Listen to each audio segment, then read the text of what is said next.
Otra vez, yo creo que tenemos que decir que muchas de estas preguntas no son tan simples como parece, porque, para comenzar, la pregunta no me especifica qué tipo de pecado sexual, no especifica qué tipo de líder, tampoco me especifica en qué momento de la vida del líder esto ocurrió, y tampoco especifica si esto es un pecado conocido, recurrente, esto es algo completamente ajeno a la vida del líder y muy accidentalmente ocurrió algo que quizá pudiera tener otra connotación. Entonces déjame comenzar diciendo, la mayoría de las personas que hacen estas preguntas están pensando en la figura pastoral. Cuando hablan de un líder, están pensando en la figura pastoral. Entonces, si un pastor comete un pecado sexual y cuando hacen esa pregunta, casi siempre están pensando en adulterio. Y casi siempre están pensando en un adulterio que llevó a la fornicación, porque eso es como se da en muchos de estos casos. Yo diría que de manera general, en la mayoría de esos casos, y yo no sé si cuando digo mayoría me estoy refiriendo al 50+1 o al 95%, para que no me malinterpreten, en la mayoría de los casos, simplemente de manera general.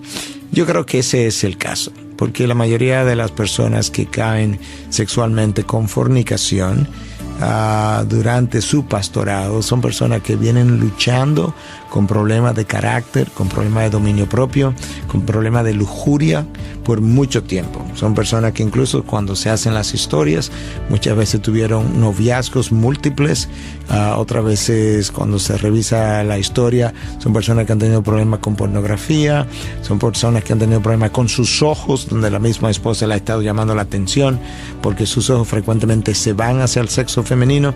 Entonces, en la mayoría de esos casos, definitivamente que lo descalifica, porque su carácter ha estado deformado por mucho tiempo. Por otro lado, muchos de estos casos representan, cuando son descubiertos, representan adulterios repetitivos y recurrentes, y por tanto estoy poniendo esos casos bajo la misma sombrilla. Luego, entonces, quisiera hacer algunas anotaciones puntuales.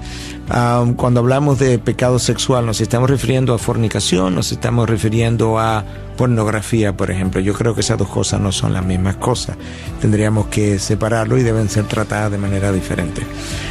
Cuando hablamos de pecado sexual o de adulterio, ¿estamos hablando de fornicación o estamos hablando de alguien que tuvo una relación sentimental con palabras y que no pasó de ahí?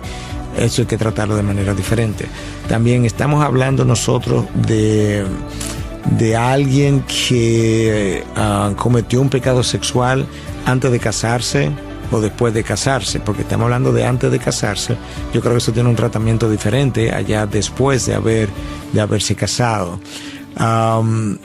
Estamos hablando de alguien que ha llevado una vida irreprochable por muchos años y ocurrieron algunas cosas muy puntuales en su vida después de años de fidelidad y hubo un adulterio donde no hubo fornicación o quizás donde sí hubo fornicación. Entonces estamos hablando de cosas diferentes y yo no quisiera, sin conocer los detalles, dar una respuesta como que un solo tamaño le va a servir a todos, porque no es cierto. Creo que el principio que establecí al comienzo de esta respuesta sí es bueno y válido y quiero dejarlo bien sentado para luego dejar un poco más en el aire las particularidades de estos otros casos que estoy hablando.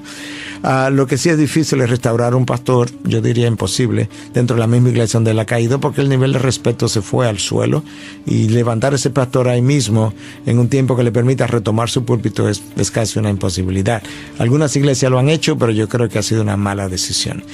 Si eso va a ocurrir, yo creo que el pastor debe salir a otra iglesia, ser restaurado en otra iglesia, ser sanado y después de un largo tiempo esa otra iglesia y con el consejo de varios pastores decidir en qué caso es que estamos. Estamos en un caso donde el pastor ha sido descalificado permanentemente por el tipo de adulterio que ocurrió y cómo y la forma, o estamos frente a un caso donde realmente el pecado sexual fue de tal naturaleza que no necesariamente. ¿Estamos frente a un caso escandaloso en la congregación o estamos frente a un caso que incluso nadie sabe en lo más mínimo que esto ha ocurrido? Esos casos yo lo voy a dejar para que el cuerpo pastoral lidie con esos casos de manera individual bajo estos principios que dejé establecidos. Un pastor que comete adulterio y se divorcia de su esposa, ¿puede en algún momento retomar el ministerio como pastor? Yo creo que hay un pasaje que por lo menos brinda luz en cuanto a la respuesta. En primer lugar, pienso que no, porque un anciano, sobre todas las cosas, debe ser un hombre irreprensible, o sea, que no haya reproche en su vida, algo que le acuse como descalificante en cuanto a su ministerio.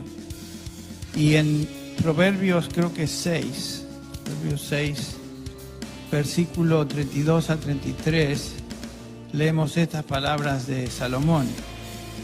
El que comete adulterio no tiene entendimiento. Para empezar, el que comete adulterio ha sido necio. Y destruye su alma el que lo hace.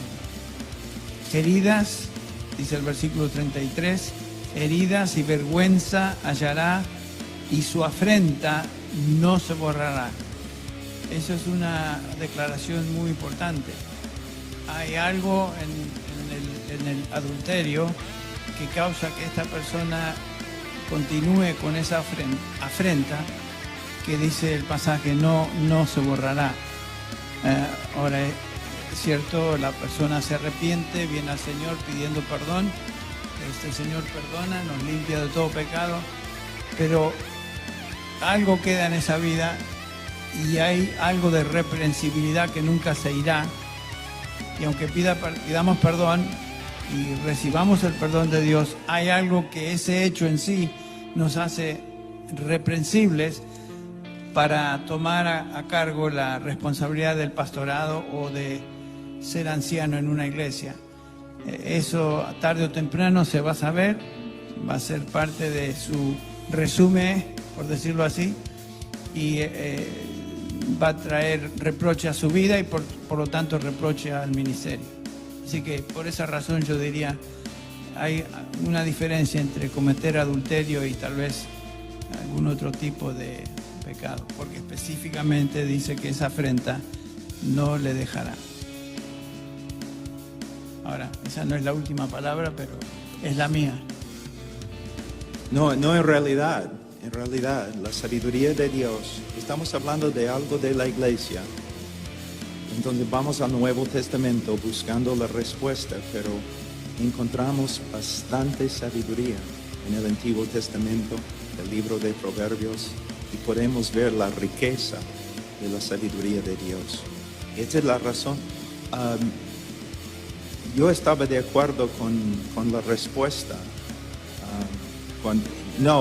Cuando usted empezó a hablar y compartir su opinión, pero yo nunca había visto Proverbios